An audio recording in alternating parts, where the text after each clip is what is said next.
பிணியுடை அக்கை தன்னை பிறப்பு அறுத்து உய்ய வேண்டில் பணியுடை தொழில்கள் பூண்டு பக்தர்கள் பற்றினாலே துணிவுடை அரக்கன் ஓடி எடுத்தலும் தோகையஞ்ச மணிமுடி 10 இருத்தார் மாமரை காடனாரே.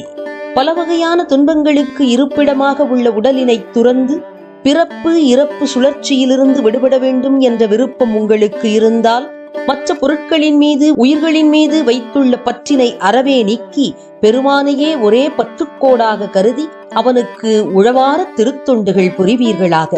தான் செல்லும் வழியில் குறுக்கிட்டது என்று கருதி கைலை மலையினை பேர்த்தெடுக்க துணிந்த அரக்கன் ராவணன் தேரிலிருந்து கீழே குதித்து வேகமாக ஓடி மலையினை பேர்க்க முயற்சி செய்தான்.